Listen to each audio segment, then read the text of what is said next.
That is why in Exodus, when the children of Israel were by the Red Sea and they cried, they said, why did you bring us here to die? Why didn't you leave us in Egypt? When Moses went to cry to God, God's response was, why are you crying to me? Tell the people to keep moving forward. Yet there was a Red Sea in front. But God's idea is, even if there's a Red Sea, I expect you to keep moving forward. But many of us, when we are touched, we see a Red Sea in front of us. We do not operate or see things in the lens of God's eyes. We turn our eyes to focus on Egypt.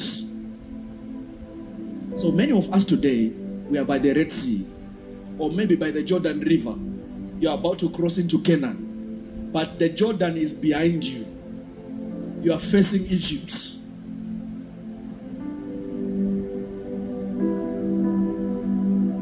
2 weeks back, I was teaching about it, that it's the fisherman's mindset.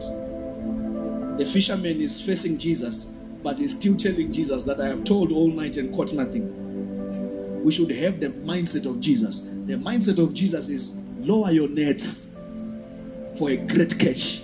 I don't care where you are coming from. I don't care what has happened in the past. I don't care which family you belong to.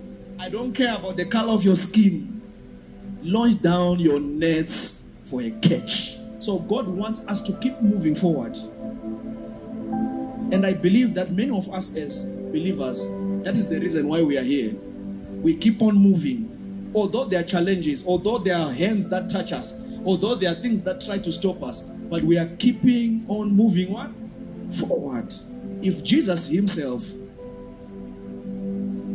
could feel virtue and power leaving him because he was touched, what about us?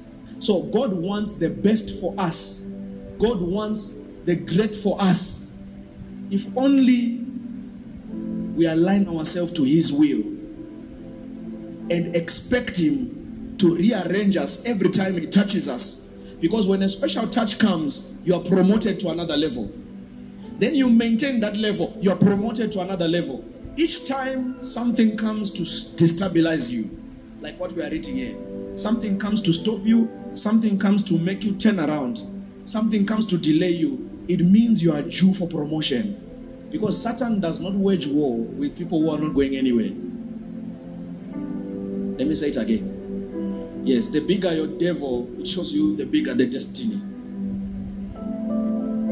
You must measure where you are going based on the attacks you face, based on the challenges you meet. That's why I love rejection, challenge. They show me that, oh, okay, it means I'm going somewhere. As a believer, take this secret from me. As a believer, if things are flowing in your life, be afraid. When everything is flowing, everything is nice, be afraid. You might have been touched to stay in a place you think is God's will. Which means Jesus was not giving up. He was focusing on changing his story. He was focusing on changing his lifestyle. Yes, your prayer life has been attacked. Your fasting life has been attacked.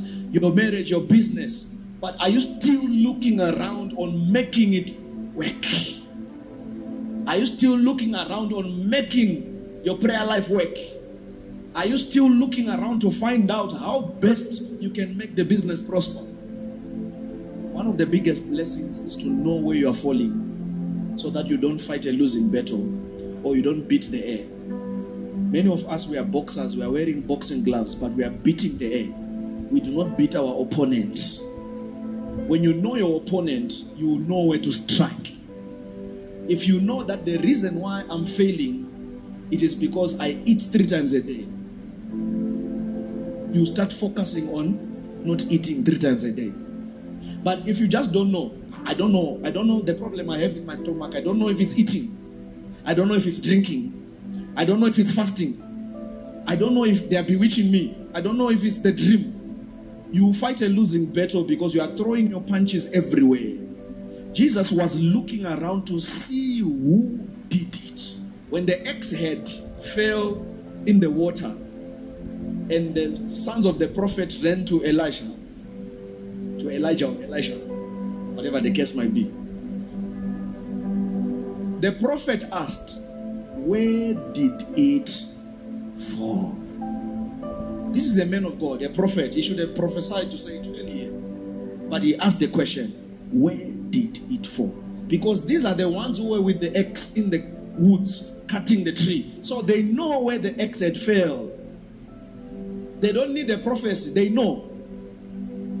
So many of us, sometimes we know that what is putting me in this situation is my pride. What is putting me in this situation is the way I talk. What is putting me in this situation is family background. So how do I handle it? What is putting me in this situation is the relationships I find myself in, is my friends. You find that your friends are the ones that keep on putting you in trouble. Every year you are in trouble because of the friends, which means you know. So you need to start cutting out things. There's a need for a pruning. When Jesus acted on all these stages, the cause was revealed. That is God's message for us today. God wants us to be touched again. Remember, Jairus' faith told him that if Jesus touches your child, there's going to be restoration. So let us have the faith of Jairus, that Jesus is going to touch us again today. Jesus is going to restore us again today. I'm looking at people who are no longer praying. I'm looking at people who are no longer fasting. I'm looking at people who are no longer reading the word. I'm looking at people who have given up on their lives. I'm looking at people who have missed great opportunities. I'm looking at people who have missed opportunities with their destiny helpers.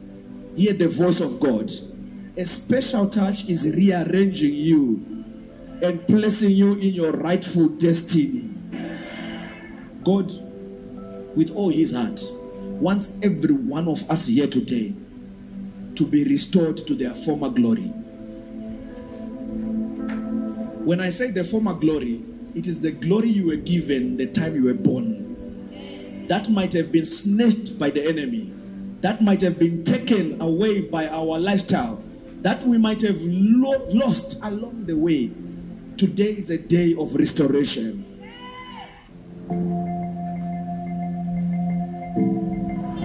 To visit our ministry and be a special one-on-one guest of the prophet, email us on info@fjmosesministries.org or info@comforttv.org.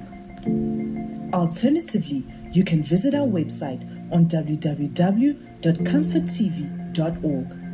Click on the Visit Us tab and submit your application to visit.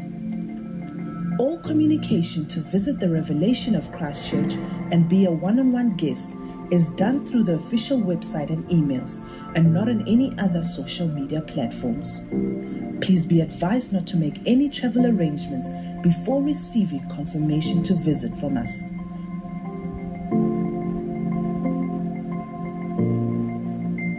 We look forward to having you visit us. Good morning and be fruitful.